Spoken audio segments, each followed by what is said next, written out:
بسم اللہ الرحمن الرحیم۔ السلام علیکم۔ سلمان نے جیسے ہی اپنے کمرے کا دروازہ کھولا، اندر کا منظر دیکھ کر دم بخود رہ گیا۔ ابھی کل ہی تو وہ منڈی سے تازہ پھل خرید کر لایا تھا، سارے انار غائب تھے۔ وہ دوڑ کر نیچے اماں کے پاس گیا۔ میرے انار کہاں گئے اماں؟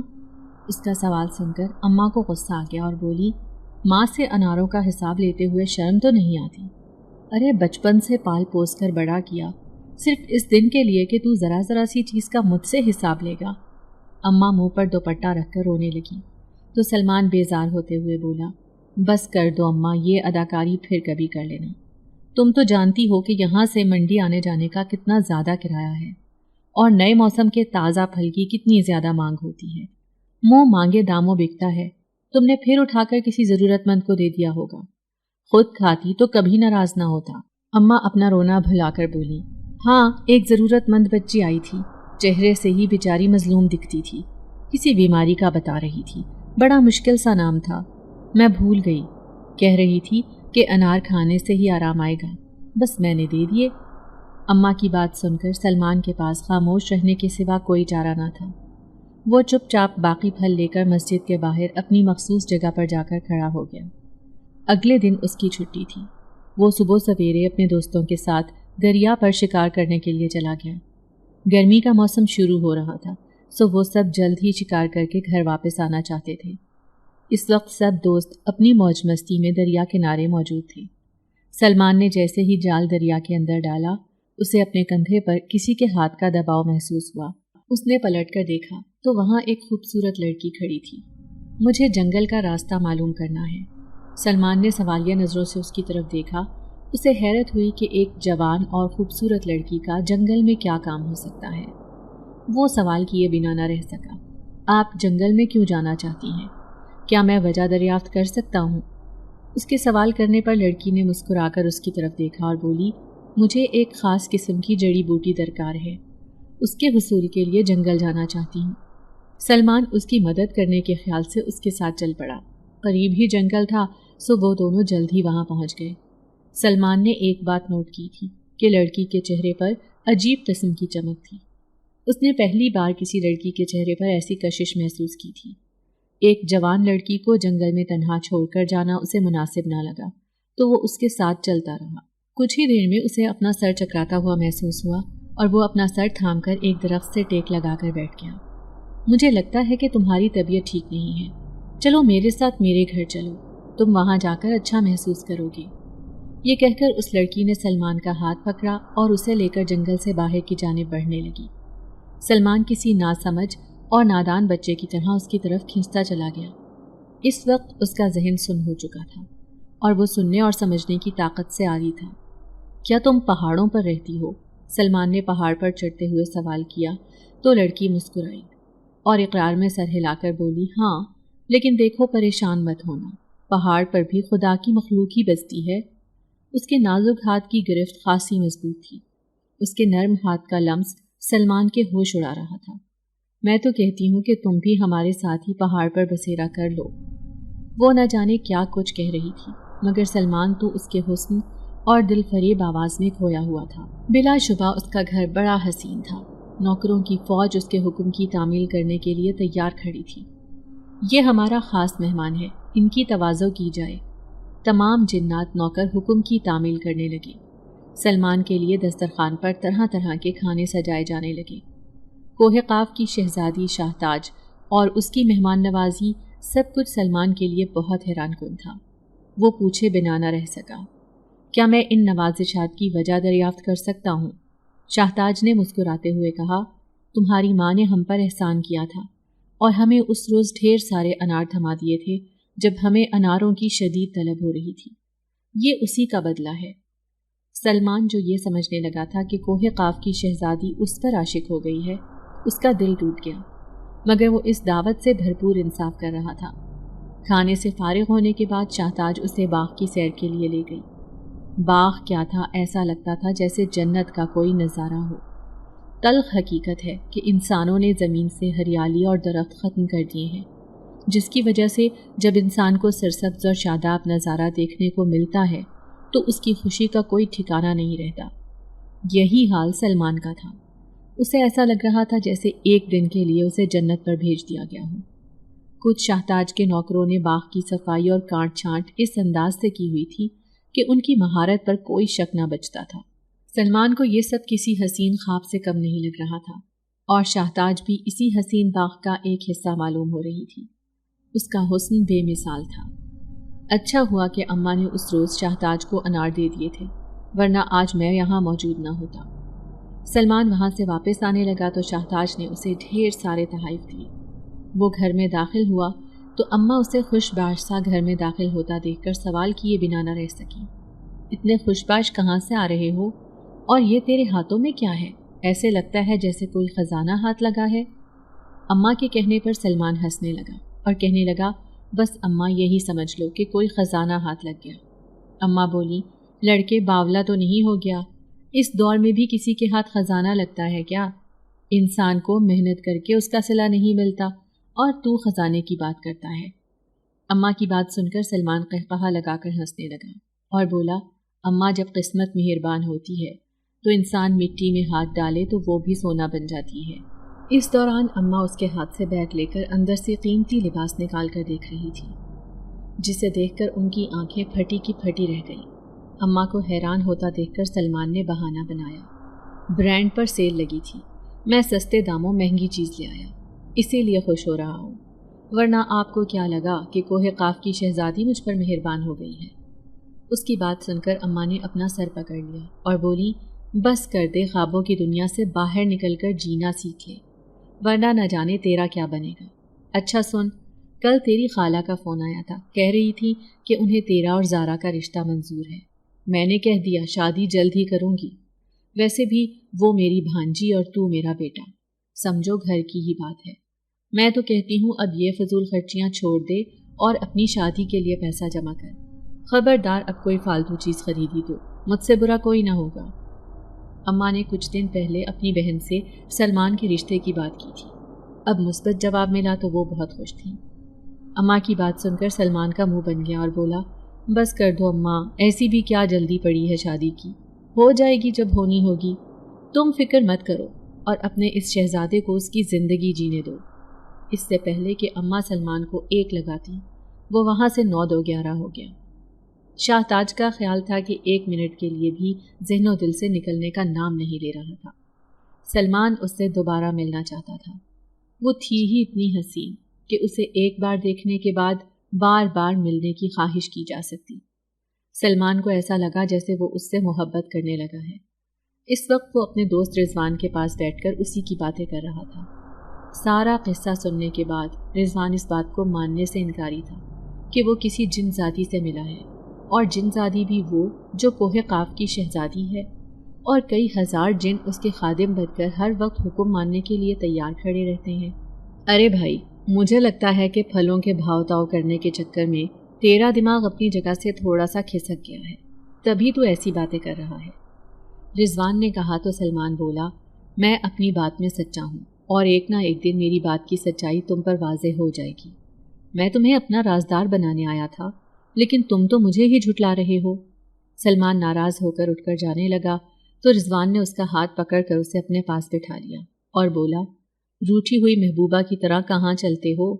اچھا یقین کر لیتا ہوں تیری بات کا، اب بتا اس کے ساتھ کیسا وقت گزرا تھا؟ تمہیں کیا لگتا ہے کہ وہ تم سے شادی کرنے پر رضامند ہو جائے گی؟ سلمان کچھ سوچ کر بولا، وقت اس کے ساتھ بہت اچھا گزرا تھا۔ ایسا لگتا تھا جیسے ایک لمحہ جو اپنے سنگ ڈھیر ساری دل فریب مہک لے کر آیا اور فوراً سے اڑ گیا۔ سب کچھ خواب ہی لگتا ہے، لیکن یہ حقیقت ہے، اور جہاں تک رہی شادی کی بات، تو اس کے بارے میں تو میں نے ابھی سوچا ہی نہیں۔ کیا ایسا ہو سکتا ہے کہ وہ مجھ سے شادی کر لے؟ سلمان سنجیدگی سے بولا تو رضوان نے کہا، ہونے کو کیا نہیں ہو سکتا میرے دوست، اگر تم کوہ قاف کی شہزادی کے محل میں جا سکتے ہو تو اس سے شادی بھی کر سکتے ہو، بلکہ میں تو کہتا ہوں یہ موقع گنوانا مت، قسمت ایک بار مہربان ہوتی ہے، بار بار نہیں۔ سلمان کو رضوان کی بات اچھی طرح سمجھ آ چکی تھی۔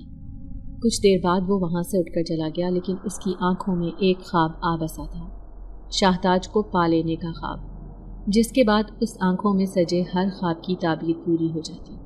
اور اس کا کچا پکا سا گھر جسے ماربل میں بدلنے کے لیے کتنے سالوں سے وہ خواہش مند تھا، اس کی پرانی سی ریڑھی، اس کا بڑا دل چاہتا تھا کہ اسے بدل کر کم از کم ایک چھوٹی سی دکان ہی کھول لے، مگر مہنگائی کے طوفان نے کبھی اتنا موقع ہی نہ دیا کہ وہ اپنی ان خواہشات اور ضروریات کو پورا کر سکتا۔ اماں پورے سال کچھ پیسے بچاتی اور سال کے آخر میں یہ رقم دوسرے شہر میں موجود اپنی بیوہ بیٹی کو بھیج دیتی، جس کے چھوٹے چھوٹے بچے تھے اور جوانی میں ہی شوہر مر چکا تھا۔ سلمان کو اچھے کپڑے پہننے کے لیے بھی عید کا انتظار کرنا پڑتا۔ اس سے پہلے اماں کے نزدیک نئے کپڑے اور جوتے لینا کسی بڑی فضول خرچی سے کم نہیں تھا۔ اس روز سلمان ریڑھی لے کر مسجد کے باہر پھل بیچنے کے لیے کھڑا ہوا تو اسے اپنی بے عزتی سی محسوس ہوئی۔ اسے ایسا لگ رہا تھا جیسے یہ کام کرنا اس کی شان کے خلاف ہے اور وہ یہاں کھڑا رہ کر اپنی عزت کھو رہا ہے۔ شاید یہی وجہ تھی کہ وہ آنے والے گاہکوں کو بھی اچھے انداز میں بھگتا نہیں سکا اور شام کے وقت بہت سارے پھل لے کر گھر واپس آ گیا۔ اماں نے سلمان کو اس طرح بھرا ہوا تھیلا گھر واپس لاتے دیکھا تو پریشان ہو گئی اور بولی، اے سلمان، آج تو نے سارے پھل کیوں نہیں بیچے؟ میں نے اسی ہفتے کمیٹی کے پیسے جمع کروانے ہیں اور تو ہے کہ سارے پھل واپس اٹھا لایا۔ ذرا ادھر ادھر گھوم پھر کر بیچ دیتا تو بھلا تیرا کیا چلا جاتا؟ سلمان کو اماں کی بات سن کر غصہ آ گیا اور وہ کہنے لگا، بس کر دو اماں، میں کیا صرف یہی محنت مزدوری کرنے کے لیے رہ گیا ہوں؟ میرے ساتھ کے لڑکے ہنستے کھیلتے پھرتے ہیں اور ایک میں ہوں کہ جیسے ہی ہوش سنبھالا ہے تم نے مجھے مزدوریوں کے پیچھے خار کر دیا۔ آج پہلی بار وہ اماں کے سامنے ایسی زبان استعمال کر رہا تھا۔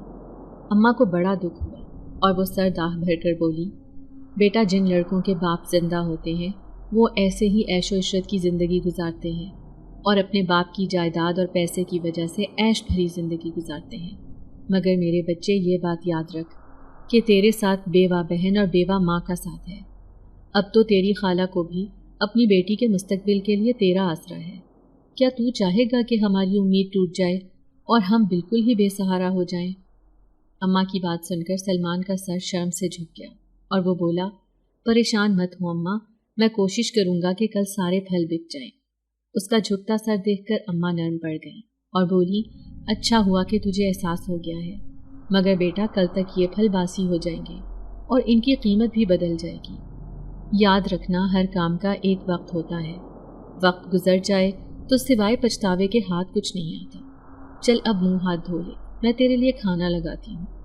اماں نے اسے باتوں ہی باتوں میں زندگی کا ایک بڑا سبق پڑھا دیا۔ سلمان منہ دھونے کے لیے چلا گیا۔ کھانا کھانے کے بعد وہ اوپر کمرے میں جا کر گہری نیند سو جایا کرتا تھا، لیکن آج وہ اپنے کمرے میں گیا تو نیند اس کی آنکھوں سے کوسوں دور تھی۔ ذہن میں عجیب و غریب خیالات جنم لے رہے تھے۔ کیا ضروری ہے کہ انسان ساری عمر محنت مشقت کی چکی میں پستا رہے، اس کے باوجود کہ زندگی ایک بار ملی ہے اور دوبارہ نہیں ملے گی؟ پھر بھی زندگی سے فائدہ اٹھانے کے بجائے اسے یوں 4 پیسے کمانے میں گزار دیا جائے۔ بڑی ظالم ہے زندگی۔ سلمان اپنے خیالات سے الجھتا رہا اور آخر کار ایک فیصلہ کر کے وہ سو گیا۔ اگلے دن وہ صبح ہی اپنا ٹھیلا لے کر نکل گیا، ایک جگہ سے دوسری جگہ اور دوسری جگہ سے تیسری جگہ چلتا پھرتا رہا، جس کی وجہ سے اس کے سارے پھل آدھے دن میں ہی بک گئے۔ وہ خوشی خوشی گھر واپس آیا اور اماں کے ہاتھ پر ڈھیر سارے پیسے رکھے تو ان کی خوشی کا کوئی ٹھکانہ نہ رہا اور اماں نے آگے بڑھ کر اس کا ماتھا چوم لیا۔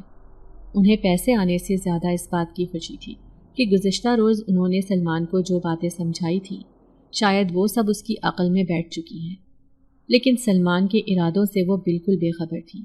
انہیں یہ خبر نہیں تھی کہ ان کا یہ بیٹا جو انہیں دل سے عزیز تھا اور دنیا کی سب سے بڑی نعمت محسوس ہوتا تھا، وہ ان سے اتنی دور چلا جائے گا کہ اپنا ہر راستہ خود اپنے ہاتھ سے بند کر دے گا۔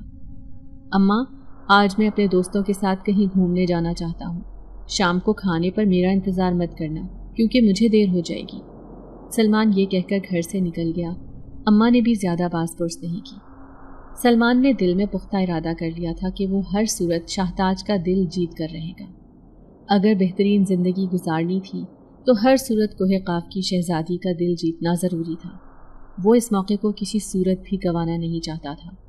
وہ تصور ہی تصور میں خود کو کوہ قاف کا شہزادہ دیکھ رہا تھا۔ گرمی اور دھوپ کے عالم میں وہ پہاڑوں پر چڑھتا چلا گیا۔ اس کی آنکھوں میں نہ تو دھوپ چبھ رہی تھی اور نہ ہی سر پر کھڑا تیز آگ اگلتا سورج اس کا کچھ بگاڑ رہا تھا۔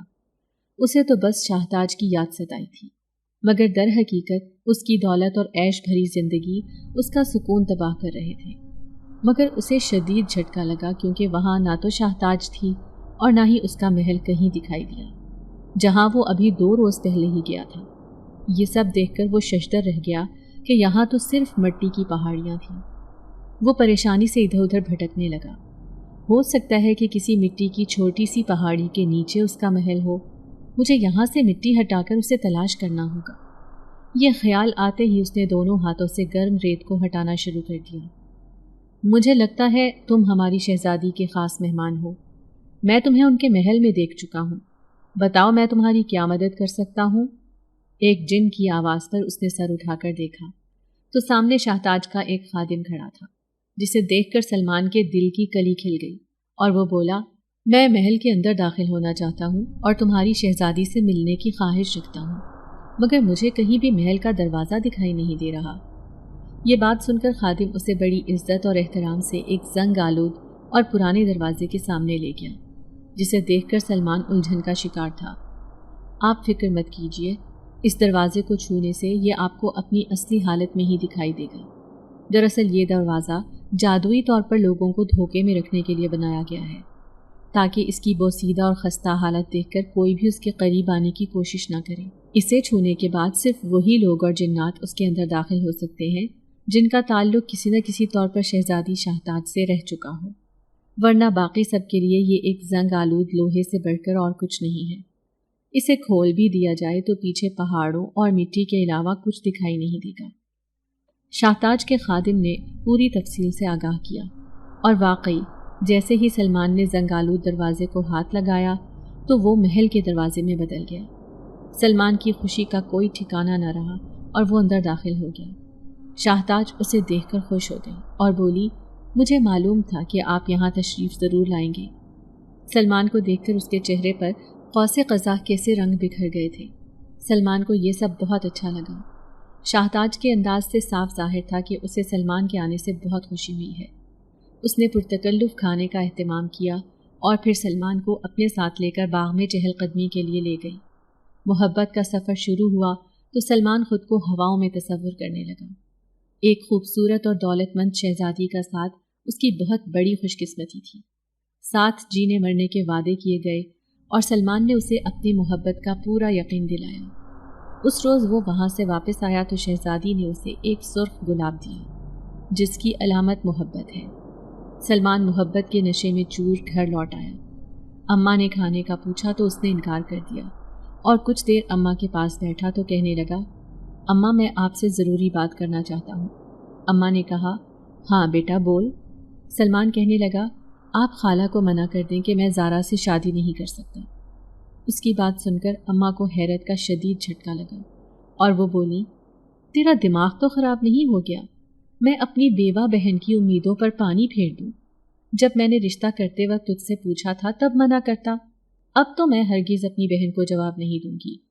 تیری شادی ہوگی تو صرف زارا سے ہوگی، ورنہ بھول جانا کہ میں تیری شادی کرواؤں گی۔ اماں نے غصے سے کہا تو وہ اٹھ کر اپنے کمرے میں چلا گیا۔ ٹھیک ہے، وہ میرے انتظار میں بیٹھی رہے، لیکن میں بھی صرف شاہتاج سے شادی کروں گا اور اسے ہی اپنی دلہن بناؤں گا۔ سلمان نے دل ہی دل میں پختہ ارادہ کر لیا۔ 2 دن بعد وہ دوبارہ شاہتاج کے پاس گیا اور ان دونوں نے جلد شادی کرنے کا فیصلہ کر لیا۔ بہت دن سے اماں بیٹی کے گھر جانے کا کہہ رہی تھی۔ اس بار سلمان نے انہیں ٹکٹ کروا دی اور وہ بیٹی کے پاس کچھ دن گزارنے کے لیے دوسرے شہر چلی گئی۔ سلمان کے لیے یہ موقع کسی نعمت سے کم نہیں تھا۔ اس نے شاہتاج سے نکاح کرنے کا سوچ لیا اور یوں کوہ قاف کی شہزادی کے محل میں رنگ و بو کا ایک سما بند گیا۔ محل کو اتنے خوبصورت انداز میں سجایا گیا کہ دیکھنے والی ہر آنکھ حیران رہ جاتی۔ شاہتاج نے اپنے اور سلمان کی خوابگاہ کو تازہ گلابوں سے آراستہ کروا دیا تھا۔ سلمان نے کبھی نہیں سوچا تھا کہ اس کی شادی اتنی دھوم دھام سے ہوگی۔ جنات کے تمام خاندان آئے اور ان سب نے نیک خواہشات کا اظہار کیا، قیمتی تحائف دیے گئے اور سب نے سلمان کو بے پناہ محبت اور اپنائیت سے نوازا۔ سلمان خود کو دنیا کا خوش قسمت ترین انسان سمجھ رہا تھا۔ نکاح کے بعد سلمان نے اپنے کمرے میں قدم رکھا تو تازہ گلابوں کی مہک اور گھونگھٹ ڈالے بیٹھی دنیا کی حسین ترین دلہن شاہتاج نے اس کا استقبال کیا۔ وہ شہزادی جسے وہ صرف دیکھ کر سر داہ بھرتا تھا اب بیوی کے روپ میں اس کے سامنے موجود تھی۔ سلمان خمار آلود آواز میں اسے مخاطب کر کے بولا، مجھے ایسا لگتا ہے کہ میں نے دنیا کی ہر خوشی پا لی ہے۔ سلمان نے اس کا نازک ہاتھ اپنے مضبوط ہاتھ میں لیا تو وہ شرما کر خود میں سمٹ گئی۔ سلمان نے اس کی تعریفوں میں زمین آسمان ایک کر دیے۔ شوہر کی محبت پا کر شاہتاج کا حال بھی سلمان سے کچھ مختلف نہیں تھا۔ دونوں محبت کے دریا میں بہتے چلے گئے۔ آج پہلی رات تھی کہ وہ وہیں رکا تھا۔ اگلی صبح وہ دونوں کمرے سے باہر نکلے تو شاہتاج کی سہیلیوں نے ان کا بھرپور استقبال کیا۔ ان دونوں کو زندگی کی اس نئی صبح کی مبارکباد دی۔ ان دونوں کی خوشی ان کے چہرے سے عیاں تھی۔ سلمان چاہتا تھا کہ جب تک اماں واپس نہ لوٹ آئیں وہ یہی رکا رہے۔ وہ زیادہ سے زیادہ وقت اپنی دلہن کے ساتھ گزارنا چاہتا تھا، اور شاہتاج کا دیوانہ پن دیکھ کر تو ایسا لگتا تھا جیسے وہ اپنے شوہر کو ایک لمحے کے لیے بھی اپنی نظروں سے اوجھل ہوتا نہیں دیکھ سکتی۔ اور ایسا ہی ہوا۔ ایک ہفتہ پلک جھپکتے ہی ایسے گزر گیا کہ پتہ ہی نہ چلا۔ اماں کے واپس آنے کا وقت ہوا تو سلمان گھر جانے کے لیے تیار کھڑا تھا۔ وہ بیوی کے قریب گیا اور اس کے بالوں سے چھیڑ چھاڑ کرتے ہوئے بولا، مجھے اب گھر واپس جانا ہے۔ میں جلدی تم سے ملنے کے لیے آؤں گا اور کوشش کروں گا کہ رات تمہارے ساتھ ہی گزاروں۔ اس کی بات سن کر شاہتاج کی آنکھوں میں ایک الجھن نمایاں ہو گئی اور وہ بولی، کیا مطلب؟ تم مجھے چھوڑ کر جانا چاہتے ہو؟ سلمان ہنسا اور شرارت سے بولا، ہزاروں گواہوں کی موجودگی میں ساری عمر آپ کے ساتھ گزارنے کا عہد کر چکا ہوں۔ اب بھی آپ کو ایسا لگتا ہے کہ میں آپ کو چھوڑ کر جا رہا ہوں؟ دراصل میں اماں سے ملنے کے لیے جا رہا ہوں اور جلد ہی واپس آ جاؤں گا۔ وہ مذاق میں بات ٹالنا چاہ رہا تھا، لیکن شاہتاج کے چہرے کے تاثرات بدل گئے۔ اس کے چہرے پر اتنا زیادہ غصہ چھا گیا کہ لمحوں میں اس کے چہرے کے حسین نقوش کسی بدصورت ترین چہرے میں بدل گئے۔ تم نے ایسا سوچ بھی کیسے لیا کہ تم یہاں سے باہر جا سکتے ہو؟ میرا کوئی خادم تک محل سے باہر قدم نہیں رکھتا اور تم تو میرے شوہر ہو جس پر میں دنیا کی ایک نظر بھی برداشت نہیں کر سکتی۔ تم چاہ رہے ہو کہ میں تمہیں واپس تمہاری دنیا میں بھیج دوں اور یہاں ہر روز تمہاری یاد میں جیتی اور مرتی رہوں؟ ایسا کبھی نہیں ہوگا۔ تم اپنے دل و دماغ سے یہ غلط فہمی دور کر لو کہ تم یہاں سے واپس جاؤ گے یا میں تمہیں واپس جانے دوں گی۔ اس کی بات سن کر سلمان بولا، تمہارا دماغ تو ٹھیک ہے، میں صرف ایک شوہر ہی نہیں، ایک بیٹا اور ایک بھائی بھی ہوں۔ کیا تم یہ بات بھول گئی ہو؟ شاہتاج بولی، ہاں ہاں جانتی ہوں، اور یہ بات بھی اچھی طرح جانتی ہوں کہ تم کسی کے منگیتر بھی ہو۔ تم انسانوں کی بے وفائی اور مطلب پرستی سے میں اچھی طرح واقف ہوں، اس لیے بھول جاؤ کہ تم یہاں سے باہر نکل سکو گے۔ اگر جانا چاہتے ہو تو جاؤ، جو کوشش کرنی ہے کر لو، اگر کامیاب ہو جاؤ تو بے شک میرا نام بدل دینا۔ سلمان کو پہلی بار اس حسین محل میں گھٹن سی محسوس ہوئی۔ آزادی کا احساس چھنا تو اسے ایسے لگا جیسے وہ ایک حسین پنجرے میں بند ہے۔ چاہے کچھ بھی تھا، اس بات کو ماننے سے انکار نہیں کیا جا سکتا تھا کہ شاہتاج طاقت کے بل بوتے پر بہت کچھ کر سکتی تھی۔ ایک دم نہ جانے ایسا کیا ہوا تھا کہ سلمان کو وہاں اپنی بیوی کا ایک خادم بھی دکھائی نہیں دے رہا تھا۔ قطار در قطار کھڑے جنات نہ جانے کہاں غائب ہو گئے، اور وہ بیچارہ یہاں سے باہر نکلنے کے لیے دروازے کو ڈھونڈ رہا تھا، لیکن ہر طرف بلند و بالا مضبوط دیواریں تھیں۔ ایسا لگتا تھا یہ بڑی سی چار دیواری کسی دروازے کے بغیر بنائی گئی ہے۔ شاہتاج اپنے کمرے میں جا چکی تھی۔ اب ایک ہی راستہ بچا تھا کہ وہ جا کر کسی طرح منت سماجت کرتا اور اس کو مناتا۔ وہ اپنے کمرے میں گیا تو اس وقت حیرت کا شدید جھٹکا لگا جب اس نے دیکھا کہ شاہتاج کمرے میں موجود نہیں ہے۔ تو تم مجھے تنہائی کی موت مارنا چاہتی ہو؟ اس نے آہستہ آواز میں کہا تو کمرے میں ہر طرف شاہتاج کے قہقہے گونجنے لگے جیسے وہ اس کی بے بسی کا مذاق اڑا رہی ہو۔ تم کیا سمجھتے ہو کہ تم شوہر بن کر مجھ سے فیض حاصل کرتے رہو گے اور یہاں پر عیش و عشرت کی زندگی گزارو گے؟ جب دل چاہے گا یہاں سے باہر چلے جاؤ گے۔ دیکھو اتنا سب کچھ انسان کی مرضی کے مطابق نہیں ہوتا۔ تمہیں یہاں سب کچھ ملے گا سوائے یہاں سے باہر نکلنے کے راستے کے۔ شاہتاج کی بات سن کر سلمان کا دل بند ہونے لگا۔ اچھا تم میرے سامنے تو آؤ، میں تمہیں ہر دم دیکھنا چاہتا ہوں۔ اگر تم میری نظروں سے دور رہو گی تو کیسے جی پاؤں گا؟ سلمان نے کہا تو ایک دم پورا کمرہ دھوئیں سے بھر گیا۔ اماں گھر واپس آئیں تو گھر پر لگے بڑے سے تالے نے انہیں حیران کر دیا۔ برابر والے گھر میں موجود پڑوسن سے پوچھنے پر معلوم ہوا کہ سلمان تو اسی روز گھر سے نکل کر کہیں چلا گیا تھا جس دن وہ شہر گئی تھی، اور وہ دوبارہ لوٹ کر نہیں آیا۔ یہ سن کر اماں پر بجلی سی گری اور صدمے سے ان کا برا حال ہو گیا۔ وہ اپنا بیگ پڑوسن کے پاس چھوڑ چھاڑ کر بیٹے کو تلاش کرنے کے لیے چل پڑی۔ وہ بازاروں میں گھومتی رہی اور ہر شخص کو پکڑ کر اپنے بیٹے کے بارے میں پوچھتی رہی۔ کچھ لوگ اسے پاگل سمجھ کر آگے بڑھ گئے تو کچھ لوگوں نے تسلی دلاسے بھرے کچھ الفاظ کہہ دیے، مگر وہاں پر کوئی شخص سلمان کے بارے میں کوئی علم نہیں رکھتا تھا۔ اماں کا صدمے کے مارے برا حال تھا۔ ایسا لگتا تھا عمر بھر کی جمع پونجی لٹ گئی ہو یا کسی نے جیتے جی زندہ درگور کر دیا ہو۔ شام ہونے تک اماں کی حالت اور کیفیت کسی پاگل کی طرح دکھنے لگی تھی، مگر اسے کسی کی پرواہ نہیں تھی۔ چلتے چلتے اس کی چپل گھس گئی اور پاؤں زخمی ہو گئے، مگر اسے صرف بیٹے کی طلب تھی، نہ کسی سکون کی پرواہ اور نہ ہی کھانے کی طلب باقی بچی تھی۔ رات کا اندھیرا چار سو پھیل گیا اور پورا شہر حالت سکوت میں بدلنے لگا، تو وہ بوجھل اور ہارے ہوئے قدموں سے اپنے گھر کی طرف چل دی۔ بیٹے کی جدائی اتنی جان لیوا تھی کہ اماں کو ہر طرف اندھیرا ہی اندھیرا دکھائی دے رہا تھا۔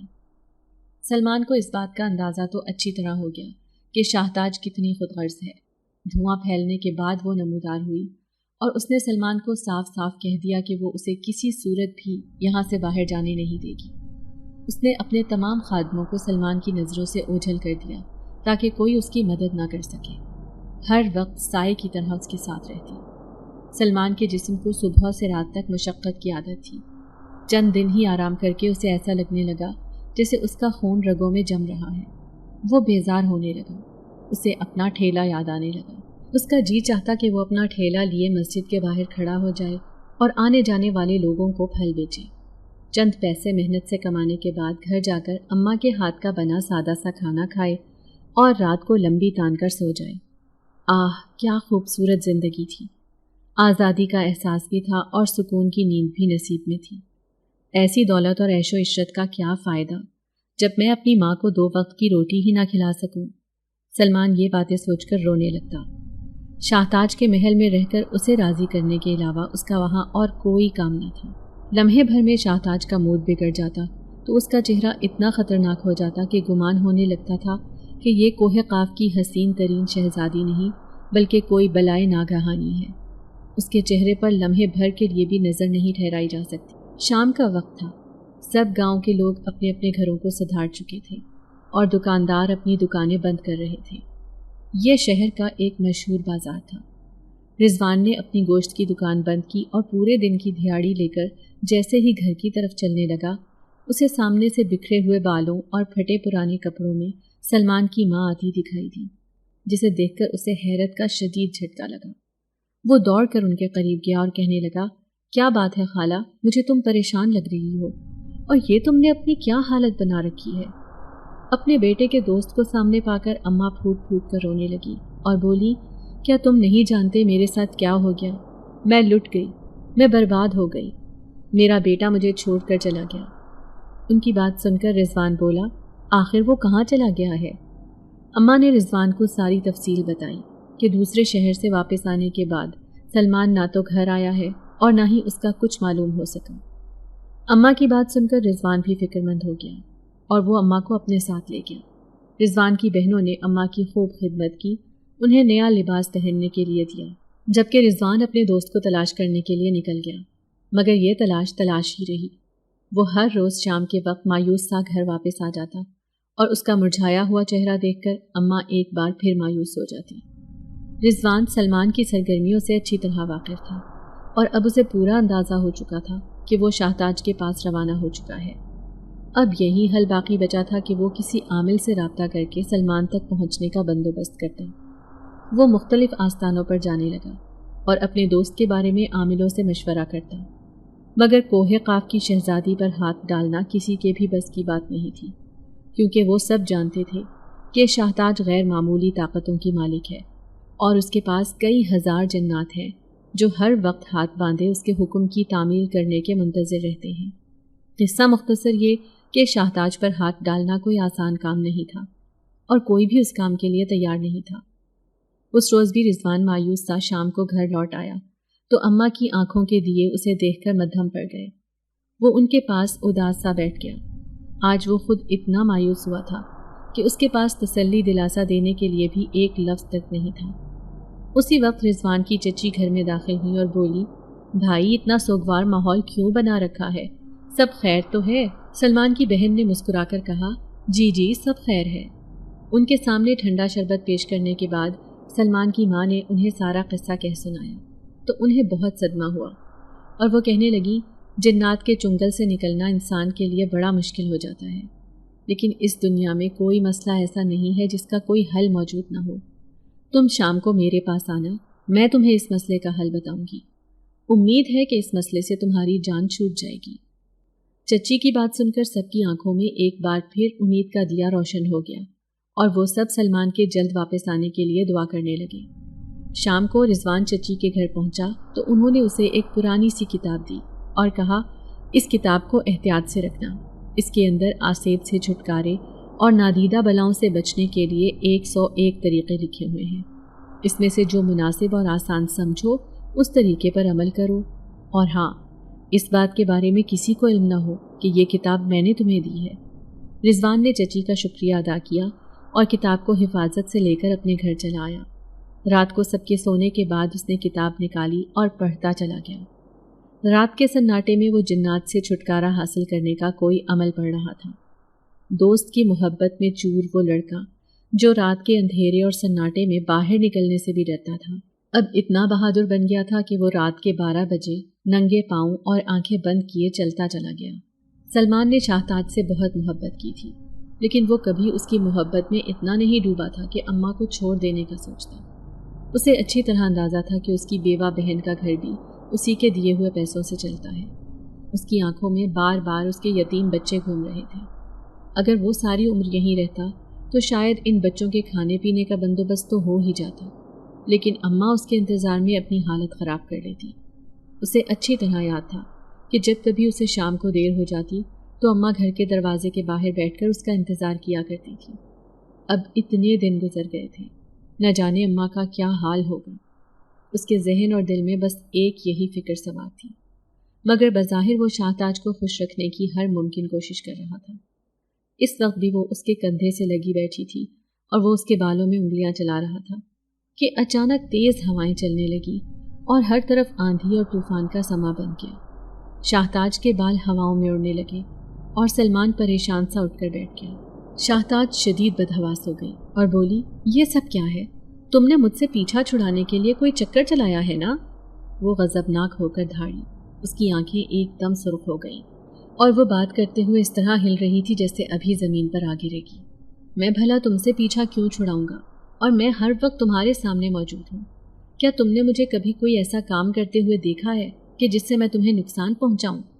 سلمان نے اپنی صفائی پیش کی، مگر شاہتاج پر اس کے الفاظ کا کوئی اثر نہ ہوا۔ ایک دم اس کی آواز بھاری ہونے لگی جیسے کسی نے اس کے منہ پر ہاتھ رکھا ہو، اور ایسا لگا جیسے کوئی اسے پیچھے کی طرف دھکیل رہا ہے۔ چھوڑو، مجھے چھوڑو، میں کسی قیمت پر سلمان کو نہیں چھوڑوں گی۔ میرے شوہر کو لے کر مت جاؤ، چھوڑ دو اسے ورنہ میں اسے کہیں کا نہیں چھوڑوں گی۔ وہ چیخ رہی تھی، اس کا پورا محل اس کی چیخو پکار سے گونج رہا تھا۔ اندھیرے اور مٹی کے طوفان کی وجہ سے سلمان کو کچھ بھی دکھائی نہیں دے رہا تھا۔ اسی وقت اسے ایسا لگا جیسے کسی نے اس کا ہاتھ مضبوطی سے تھام لیا ہو۔ چلو یہاں سے نکلو ورنہ دیر ہو گئی تو کبھی نہیں نکل سکو گے۔ اسے رضوان کی آواز سنائی دی تو وہ جیسے ہوش میں آیا اور رضوان کے ساتھ سر پٹ دوڑنے لگا۔ رضوان نے آج اپنی جان پر کھیل کر دوستی کا حق خوب نبھایا تھا۔ اس نے اپنی بہادری سے وہ سب کچھ سچ کر دکھایا۔ سلمان جس کا صرف خواب دیکھا کرتا تھا۔ سب سو رہے تھے، سو گھر میں داخل ہونے کے بعد رضوان اسے لے کر اپنے کمرے میں چلا گیا۔ اس نے لائٹ جلائی تو سلمان رضوان کی حالت دیکھ کر حیران رہ گیا، کیونکہ اس کے چہرے پر ہوائیاں اڑی ہوئی تھیں اور پاؤں سے لہو بہہ رہا تھا۔ میری وجہ سے تم زخمی ہو گئے، سلمان کے لہجے میں دکھ تھا۔ رضوان نے کہا، نہیں، میں تمہاری وجہ سے زخمی نہیں ہوا، میں تو تمہاری بیمار اور بوڑھی ماں کی آنکھوں میں خوشی کے رنگ دیکھنے کی چاہت میں زخمی ہو گیا ہوں۔ میں نے یہ سب انہی کی خاطر کیا ہے، ورنہ تم نے جو حرکت کی تھی اس کے بعد تمہاری شکل دیکھنے کا بھی میرا دل نہیں چاہ رہا۔ رضوان نے غصے سے کہا تو سلمان شرمندگی کے مارے سر جھکا کر کھڑا ہو گیا۔